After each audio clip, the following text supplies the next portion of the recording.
Para nós, 2022 é o ano das surpresas, ok? É o ano de Deus nos surpreender, de nós nos surpreendemos, de nós surpreendermos outras pessoas com a nossa postura.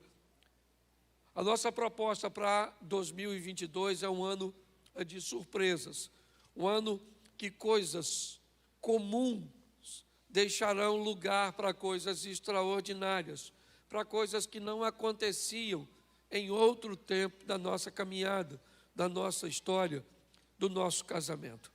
O tema da minha mensagem hoje é surpresa, ele chegou.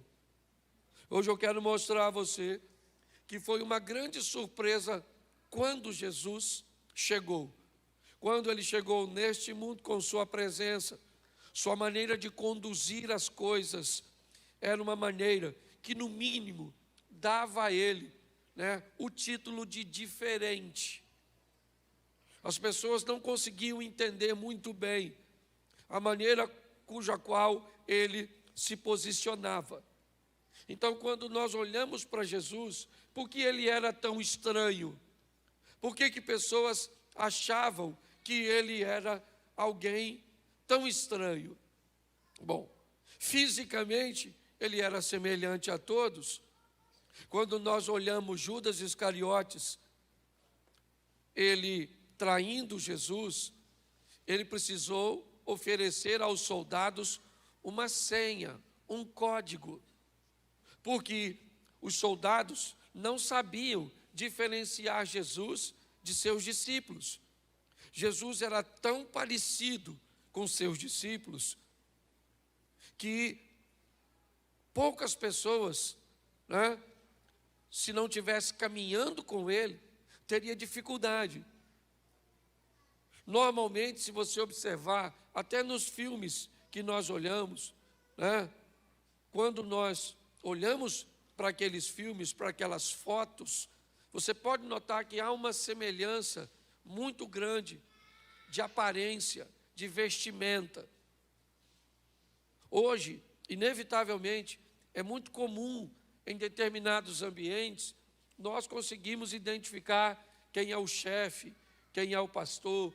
Tem a ver com roupa, tem a ver com cadeira, tem a ver com lugar, tem a ver com posicionamento, que consegue diferenciar.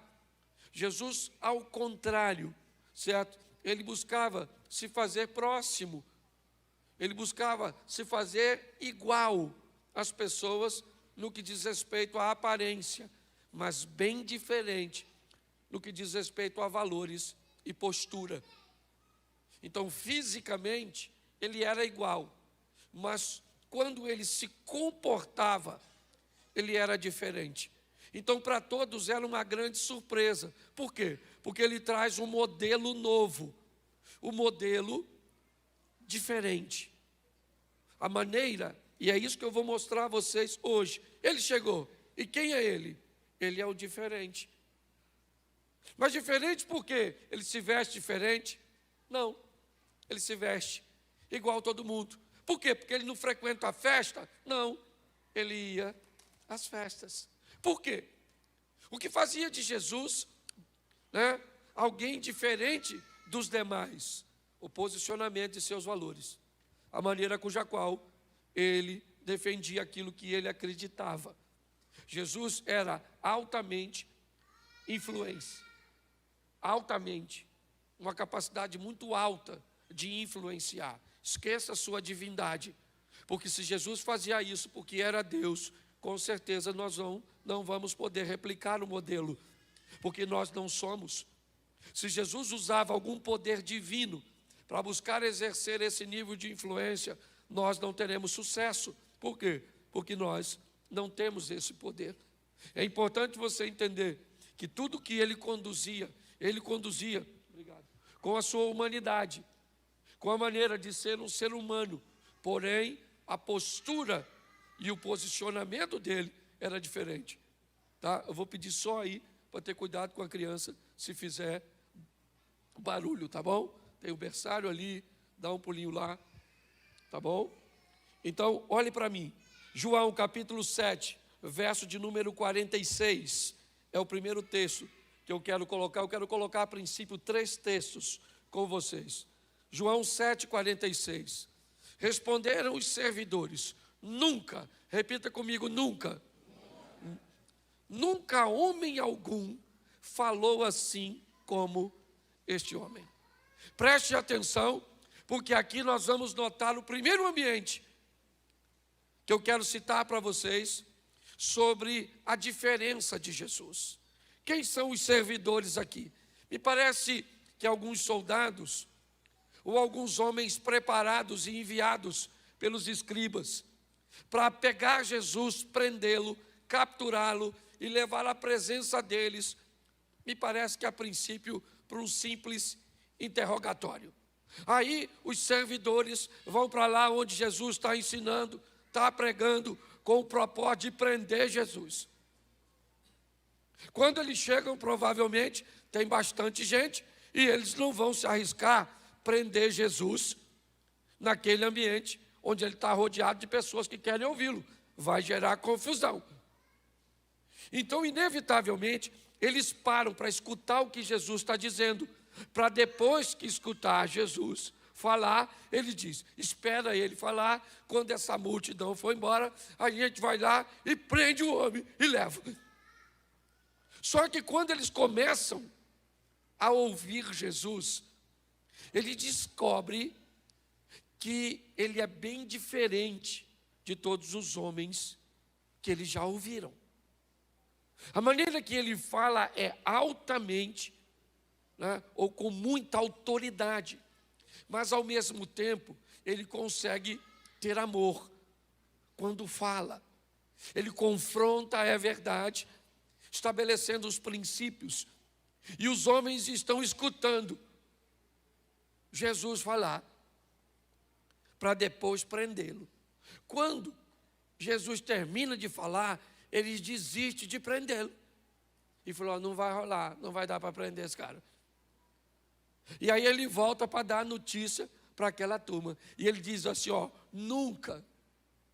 Eu fico imaginando a cara dos escribas e fariseus.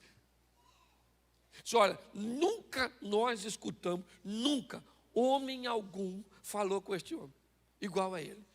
Em outras palavras, eles estão dizendo: cara, além de nós não prendermos, quase que a gente não volta. Quase que a gente fica por lá e vira discípulo dele. Por quê? Porque ele é muito diferente de todos vocês. Sabe? Nunca homem algum falou desse jeito. Segundo texto, João, capítulo 9, verso 32. João 9, 32, dá uma olhada nesse texto. Desde que o mundo é mundo, nunca se ouviu que alguém abrisse os olhos de um cego de nascença. Preste atenção que novamente o texto diz que nunca, não havia ninguém. Jesus chega para romper com o modelo. Dá uma confusão danada, porque ele cura um cego. Era sábado esse dia, os caras não gostavam. Por que os caras não gostavam? Porque eles não tinham autoridade para curar ninguém. Então, quando eles viram Jesus fazendo algo, eles criaram um problema. Eles estão questionando a cura do cara. Jesus acaba de dar vista para um cego, e aí estão interrogando o cego: como é que você ficou curado? Ele falou: foi o Jesus aí, rapaz, passou aqui, cuspiu, fez um lodo, passou no meu olho, mandou eu me lavar. Quando eu voltei, eu estava vendo. E alguém falou: não pode, ele é do diabo. Ele falou: rapaz, não quero saber se ele é do diabo, eu quero saber só uma coisa: eu era cego, agora estou vendo, mano. Não, chama o pai dele, que isso é, entendeu? Uma fraude. Aí chamaram o pai e a mãe do cego. Primeira vez que o cego está vendo os pais. Lá vem os pais. Eu imagino ele perguntando: são eles? Que é a primeira vez que vejo, sou de nascença. E aí os pais viram o ex-cego. E aí os escribas começam a interrogar os pais: esse aqui é filho do senhor? Ele falou: é, meu menino. Ele era cego? Quando saiu de casa hoje, era. Mas como é que ele está vendo? Ele falou, aí, eu não sei. Pergunta a ele aí. Aí volta para o cego, ou para o ex-cego, e disse, como é que você está vendo? Ele falou, vou falar com você, o camarada cuspiu, fez um logo, já falei 3 vezes. Ele falou, não pode, esse cara tem demônio. Ele falou, vou falar uma coisa para você, desde que o mundo é mundo, nunca se viu ninguém. Mas hoje é sábado, dane-se, que hoje é sábado. Ainda bem que ele é diferente, quebra protocolo para fazer o bem. Ele não quebra princípio, mas quebra protocolo. Então preste atenção, Jesus era extremamente diferente. Por isso que ele chamou você para servir a ele. Por quê? Porque você também, tem hora que você é cego. Tem hora que nós somos uma mula. Certo? Ah, mas ele não sabia disso. Sabia, mas ele é diferente. Qualquer um que chegasse para chamar discípulos, iria onde? Numa sinagoga.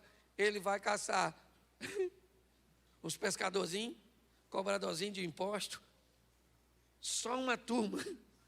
Certo? Se você der uma olhada nos discípulos de Jesus, nem diácono seria aqui na igreja. Se depender da nossa seleção aqui, ninguém pensa. Judas ia sentar onde? E o Tomé, que precisava ver para crer. E o André, que levava tudo na brincadeira. Tem um garotinho aí que tem 5 pães e 2 peixinhos. O que é isso para tanta gente? E o Pedro, que puxava uma faquinha para atacar os outros. E o Tiago, que era chamado filho do trovão. Pensa, isso é quase uma quadrilha. Certo? Provavelmente eles não teriam requisitos para cumprir o nosso protocolo. Mas Jesus não trata como nós tratamos. E é por isso que Ele nos ama e nos chamou. Porque sabe do potencial que nós temos. E muito desse potencial sequer ainda se revelou. Então nunca foi o que disse esse cara. Nunca se ouviu. O que ele está fazendo é algo que nunca foi feito. Coloca o último texto aqui. João 3:2. João 3:2. É uma narrativa de Nicodemos. Este foi ter de noite com Jesus e disse-lhe, Rabi, bem sabemos que és mestre vindo de Deus, porque ninguém pode fazer esses sinais que tu fazes, se Deus não for com ele. Presta atenção, nunca se ouviu que alguém falava assim. Nunca um cego de nascença viu. Nunca, certo?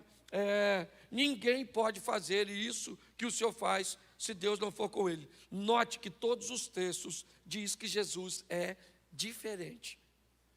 E o que ele falou para mim e para você, seja diferente também. Ah, pastor, eu sou. Lá no meu trabalho, não me misturo. Ah, pastor, eu sou diferente. Eu não vejo televisão. Eu não vejo nada, sabe? Estou esperando Jesus voltar. Não é disso, não. Ah, pastor, eu uso uma saia lá em cima. Ou melhor, lá embaixo. Certo? Falei, lá em cima parece ter rabo de cavalo crescendo para baixo. Certo? Então, o que é saia para a gente? Para a gente, projeto recomeçar. Ela não é nem aqui e nem aqui. É só descer um pouco, mediana. Você está entendendo? É equilíbrio. Então eu vou te mostrar agora por que é que ele, já deu para notar que ele é diferente. Mas olha como ele vai agir, é que vai tumultuar a cabeça de todo mundo. Ele entra no lugar que ninguém entra e não é para ser influenciado, é para ser um influenciar isso. Porque tem gente que pode usar o que eu estou... Pastor, por isso que eu vou no boteco. Para influenciar. Eu até tomo um negocinho assim, mas eu prego a palavra. Não é disso que eu estou falando. Certo? Então preste atenção nesse texto, nesses textos. Vai ser rapidinho que a voz está bem. Primeiro, Jesus começa a quebrar um protocolo bem difícil daquela época. Conversar com mulher que não fosse a dele. Isso já era um problema. Se tivesse sozinha então, se iniciasse um diálogo, era pior ainda. E ele começa a quebrar algumas coisas. E só para você entender, vamos lá, já que ontem foi o Dia Internacional da Mulher, então, aqui meio atrasado, ainda que eu tenha mandado aí uma homenagem para vocês ontem, certo? Mas feliz Dia Internacional da Mulher. Louvado seja Deus pelas mulheres. Tem mulher aí? Orgulho de ser mulher, orgulho de ser feminina, motive essa feminilidade nas meninas. Bota brinquinho, bota batom, bota mesmo, maneira, veste umas roupinhas. Se tem um troço que eu não gosto é de ver mulher com aparência de homem. Porque o homem é feio. Certo? Então, por favor, certo? Cuide dessas meninas. Louvado seja Deus pelas mulheres. Eu não gosto muito de feminismo, porque feminismo não gosta de mulher. Então, seja feminina, querida. Olhe para o espelho e diga, eu me amo. Não estou bem, mas não sou a melhor versão de mim mesma no momento. Certo? Mas eu ainda chego lá. Ok? Então, vamos lá? João 4, 27. Note como é que sempre tem uma conotação de surpresa. Disso vieram seus discípulos e maravilharam-se, ou seja, ficaram surpresos de que ele estivesse falando com uma mulher. Todavia, nenhum deles lhe perguntou, ou lhe disse, que perguntas, ou por que fala com ela. Preste atenção, porque Jesus, ele vai ter um encontro com uma mulher sozinho. A dona foi tirar água, uma mulher de vidinha meio esquisita, certo? Provavelmente, se ela contasse para você que Jesus encontrou com ela sozinho, você não ia acreditar, porque você ia imaginar que Jesus apareceria num círculo de oração, num culto, numa igreja, mas nunca com a dona dessa de 5 maridos, uma vidinha bem complicadinha, certo? Ela está perto do poço e Jesus vai encontrar com ela. Por quê? Porque ele está quebrando, ele é diferente. Todo mundo via numa mulher, não fala não, só pensa. Se eu falasse para você aqui agora, tem uma dona em pé aqui, já casou 5 vezes, está caçando outro, e ainda está com o marido de outro aqui. O que você diria que ela é? Não fala não, só pensa. Uma mulher que teve 5 maridos, já está no 6º, pelo amor de Deus, dona. Vai tomar uns remédios para baixar esse fogo. Certo? Só que quando eu olho, Jesus marca um encontro com ela que ela nem sabe. Enquanto todo mundo está olhando aquela mulher por um prisma, por uma ótica, Jesus olha e diz assim, vou fazer dessa dona uma evangelista.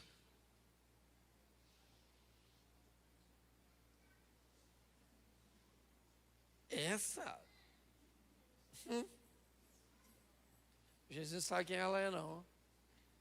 Essa dona vai virar evangelista. Sabe o que mais me encanta nesse texto de João 4? É que Jesus manda 11, ou melhor, 12 de seus discípulos ir a Samaria comprar comida. Eles entram na cidade de Samaria, compram comida e não chama ninguém para ter um encontro com Jesus. Volta os 12 caras trazendo comida sem ninguém. A mulher vai sozinha. Chegou lá e falou para os homens, aí, encontrei um cara lá na beira do poço. Alguém falou, novidade, dona. A senhora encontrar um homem, fala algo novo. Ela falou, não, eu estou falando sério. E eu tenho quase certeza que ele é o Messias. Você não falaria assim? O Messias? Conversando com a senhora? Ele apareceria para qualquer pessoa, dona. Mas não com os seus atributos. Ela falou, estou falando, contou tudo que eu tenho vivido. E os discípulos que vão à cidade voltam sem ninguém, e a mulher que vai sozinha leva um montão de gente. Pare para pensar. Ao quebrar os paradigmas, a romper de uma forma diferente, Jesus é capaz de transformar alguém que ninguém dava nada por ele em um potencial extraordinário para a expansão do seu reino. Deus não escolheu você e a mim por acaso. A minha vida era tão ruim que essa moça estava me namorando. E era meu tio que me criava. Meu tio falou para ela aqui, larga esse menino que isso não tem futuro, isso não vai a lugar nenhum. Isso não é nada, e provavelmente daqui uns anos não vai ser coisa nenhuma. Olha que palavra profética extraordinária, do homem que me amava, que era meu tio. Só que ele me olhava pelos olhos humanos, enquanto a ótica de Deus estava sobre a minha vida.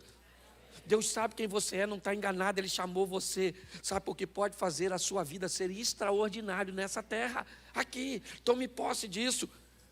Posso ouvir um amém? Amém. Isso. Outra coisa, Lucas 19, 7. Lucas 19, 7. Vendo tudo isso, murmurava, dizendo que entrava para ser hóspede de um pecador. Está lá Jesus de novo, surpreendendo as pessoas. Pare para pensar. Vamos imaginar o Papa, uma autoridade. Eu vou usar ele porque é uma grande autoridade religiosa. Vamos imaginar que ele viesse a Xerém. Onde você acha que ele iria?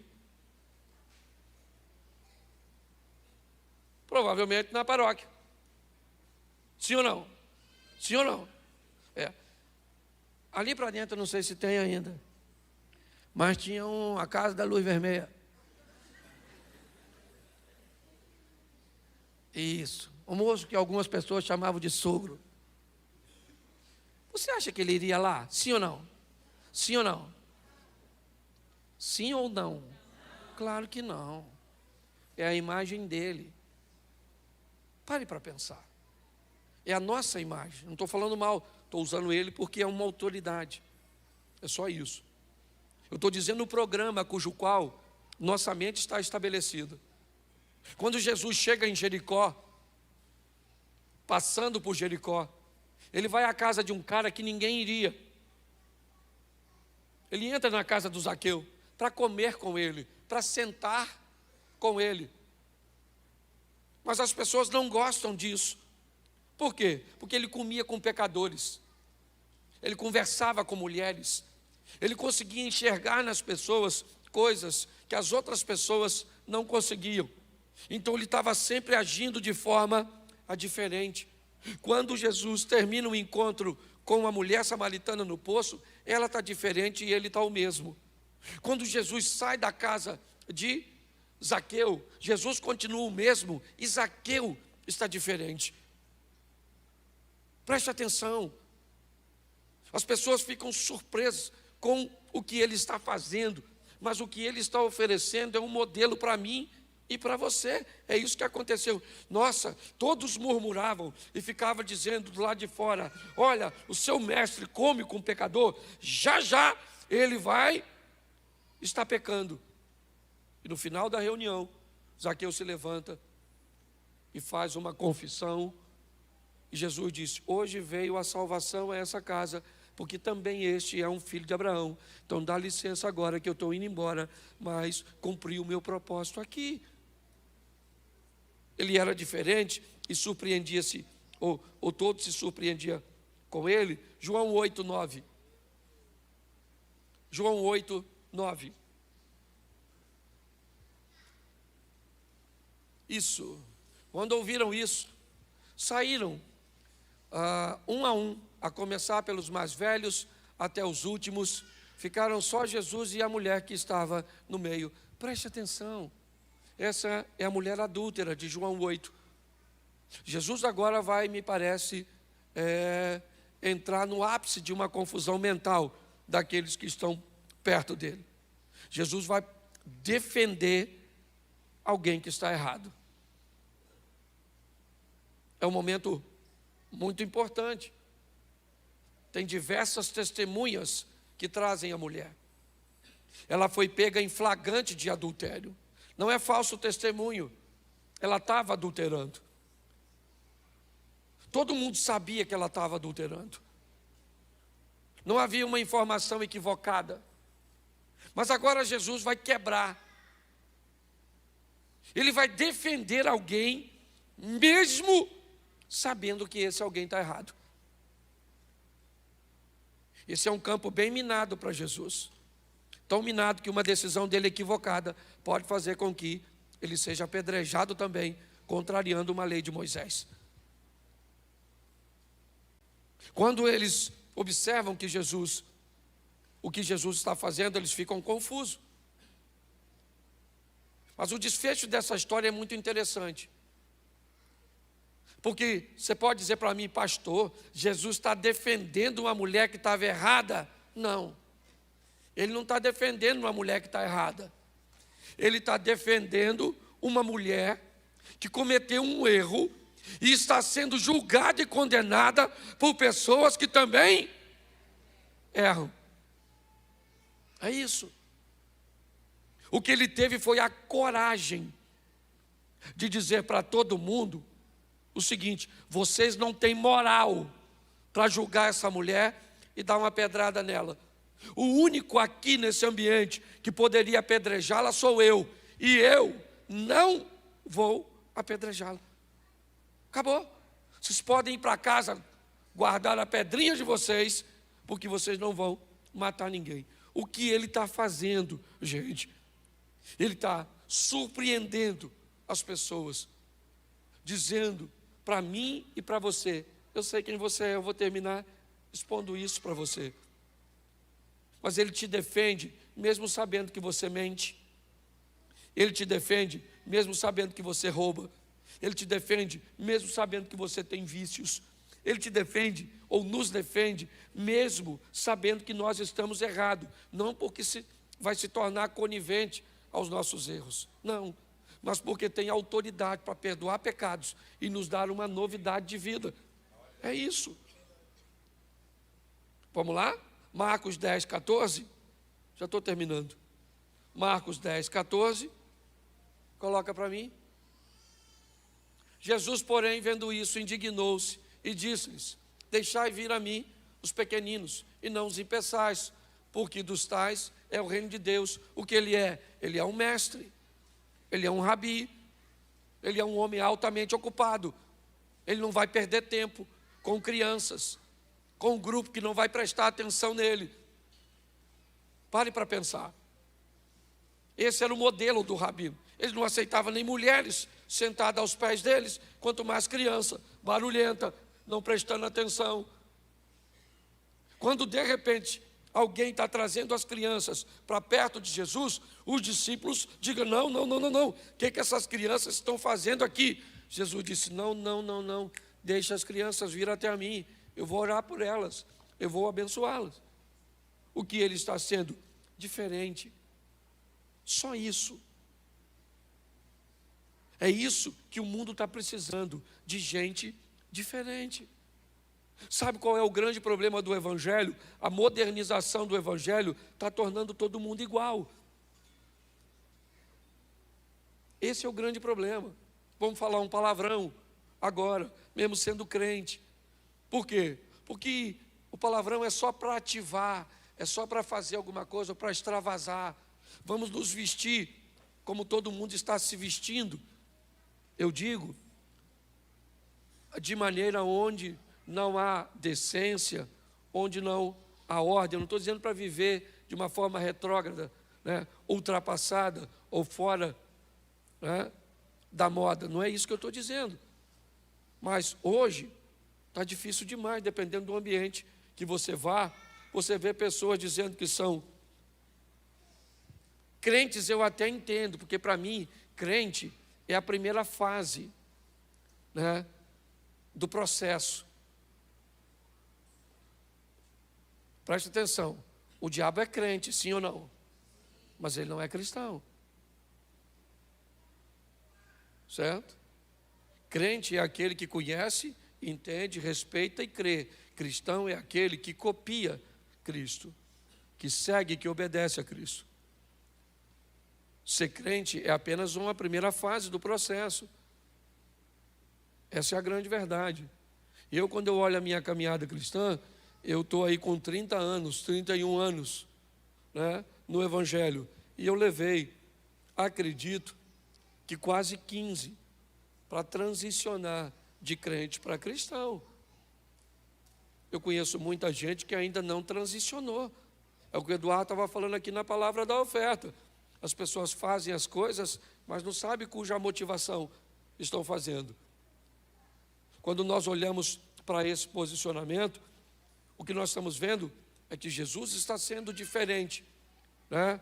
De uma forma muito sutil, é verdade, mas é diferente. Por quê? Porque defende pessoas que estão sendo acusadas por gente que também erram, porque recebe gente que ninguém receberia, porque conversa com pessoas que ninguém conversaria, porque come com pecadores e se mantém íntegro. É isso. É esse tipo de cristãos que nós estamos precisando. Preste atenção nesse texto. Marcos 10, verso 24. Marcos 10, 24. Isso. E os discípulos se admiraram dessas suas palavras, mas Jesus, tornando a falar, disse: filhos, quão difícil é para os que confiam nas riquezas entrar no reino de Deus. Os discípulos agora ficam apavorados. Jesus acaba de dizer para um milionário, um cara cheio da grana, um garoto, um rapaz. Jesus disse: olha, vai, pega tudo que tu tens, dá aos pobres, dá para os pobres tudo que tu tem. Depois você vai ter um tesouro no céu, e aí você vem e me segue. Eles disseram: não, não é isso. Você tem que falar para ele que ele tem que se converter, pegar o dinheiro dele, ser dizimista, ser ofertante. O senhor está rompendo o modelo. Ele disse: não, ele está preso no dinheiro. Eu quero mostrar para ele e para todos que o meu modelo é diferente. Então ele pega tudo que tem, e se ele acha que eu estou mandando ele me seguir, porque eu estou de olho nos bens materiais, manda ele pegar todos os bens e dá para pobre. E quando ele não tiver nada, ele vem para mim, para que ele descubra que eu quero ele, não os bens dele. Porque a grande verdade é o seguinte, irmão: basta Jesus ter você, que ele tem tudo que você tem. E essa é a grande verdade. Ele quebra isso porque ele é um líder. Ele precisa de dinheiro para seu ministério? Sim, ele precisa. Ele precisa de uma estrutura para fazer. Mas, quando ele diz isso, ele quebra, sabe, um modelo, dizendo: pega, e preste atenção que ele não está mandando o cara vender nada. Eu acabei de falar para você, esse texto do jovem rico, certo? Ele também está lá em Lucas 18. No 19, Jesus entra na casa do Zaqueu, que é rico. No capítulo 18, ele fala de um jovem rico, certo? E diz que é muito difícil um rico entrar no reino dos céus. Mas no 19, ele entra na casa de um rico e diz: hoje veio salvação a esta, porque o problema não é o dinheiro, é o coração. O coração do garoto está no dinheiro, o coração do homem, porque a diferença para ter dinheiro é só uma: é maturidade, meninice. Crianças pensam que o dinheiro é tudo. Homens maduros já sabem que não é. O dinheiro, querido, é um excelente escravo, mas é um péssimo senhor. E é assim que funciona. Jesus está quebrando quando ele diz para o camarada: lembra de Geazi? Quando Naamã quer dar uma oferta e Eliseu não recebe, Geazi fala: rapaz, você é doido? Esse novo convertido, cheio da grana, vamos depenar ele. Hoje a gente vive debaixo, infelizmente, de uma mentalidade assim. Se o camarada tem dinheiro, é rico, ele é poderoso, ele tem. Jesus disse: olha, vende tudo que tu tem, dá para os pobres, você vai ter um tesouro no céu. Depois, quando você estiver duro, aí pode vir que eu quero você e não seu dinheiro. Ele não entendeu a mensagem, virou as costas e foi embora. Mas não era uma mensagem que seria dito por um fariseu. Não era. O próprio Judas, quando viu a mulher derramar um unguento nos pés de Jesus, disse: isso poderia ser vendido. Jesus falou: você não está entendendo. Os pobres vocês sempre vão ter convosco. Fica quieto, camarada. Deixa a dona cumprir. É essa diferença, sabe? Que nós precisamos muito mais do que olhar em Jesus, é ter no ambiente cujo qual nós frequentamos. Mas eu queria que você entendesse uma coisa: Marcos, capítulo 4, verso 41. Marcos 4, 41. E sentiram um grande temor. Novamente eles estão surpresos. E eles dizem uns aos outros: mas quem é este que até o vento e o mar lhe obedecem? Eles estão andando com Jesus. Estão vendo Jesus conversar com gente que ninguém conversava. Eles estão andando com Jesus. Estão vendo Jesus parar para lidar com situações de maneira cuja qual eles sabiam que nenhum dos líderes daquela época. Ele entra em casa que ninguém entra. Ele conversa com ninguém, com pessoas que ninguém conversaria. Ele defende pessoas que estão erradas. Ele conversa e recebe crianças. Ele diz para os ricos: não preciso do seu dinheiro. E agora, ele diz para vento e o mar: fica quieto, acalma-te. Os discípulos estão entendendo que ele é muito diferente de tudo que eles já viram até o presente momento. Mas é com a mulher samaritana, é com Natanael, que Jesus mostra uma grande lição. João capítulo 4, verso 19. João 4, 19. E disse-lhe a mulher: Senhor, eu vejo que o Senhor é profeta.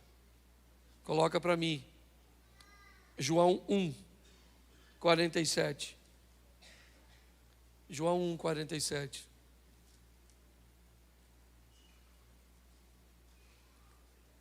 Jesus viu Natanael vir ter com ele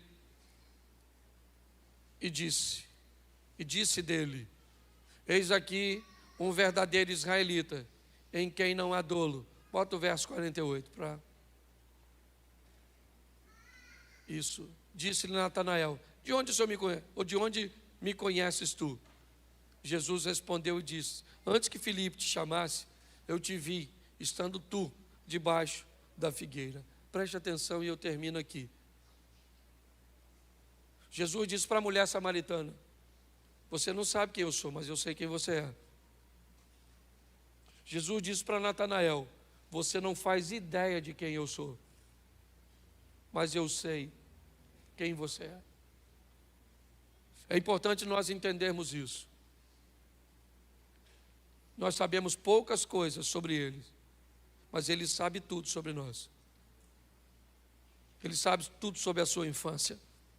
Ele sabe tudo sobre a sua adolescência. Ele sabe tudo sobre a sua juventude. Ele sabe tudo sobre o seu casamento. Ele sabe tudo sobre os seus negócios. Ele sabe tudo, tudo, tudo a seu respeito. Essa é a grande verdade. Porém, ele é diferente.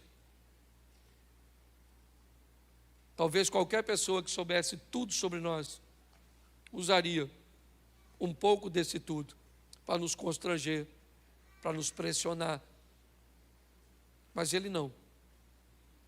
A proposta dele é dizer: eu sei quem você é. Eu sei que você está errado, mas eu vou te defender.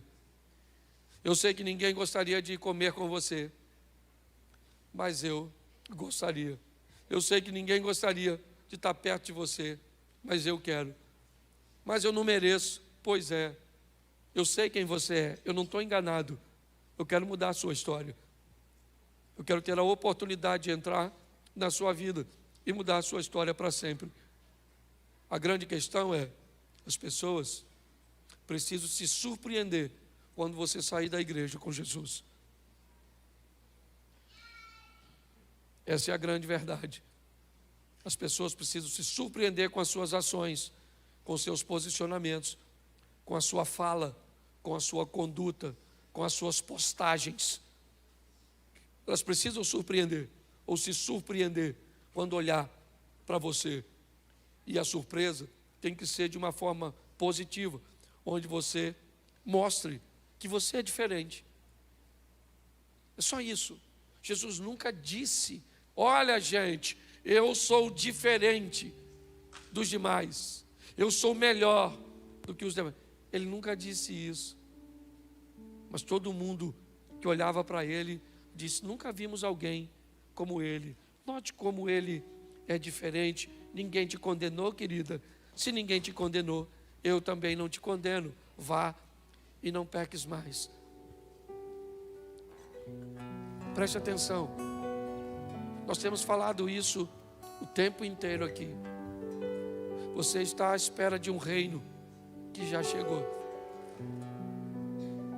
Você está à espera de uma estrutura espiritual que já está disponível para você. Já está disponível para você. Eu vejo pessoas nadando e gritando: eu estou com muita sede. E nadando na água doce. Era só parar um pouquinho e beber e saciar a sede. Quebrar esse modelo mental tem sido um grande desafio nosso. Porque tem pessoas esperando Cristo voltar para viver o reino. Mas Ele disse na sua oração: venha o teu reino. Venha o teu reino agora. É só isso. Seja diferente. Não dizendo que é diferente, mas fazendo com que as pessoas vejam. O fulano é diferente na hora de negociar. Nossa, você negocia desse jeito? Nossa, você age dessa forma? Ah, é. Eu me posiciono assim.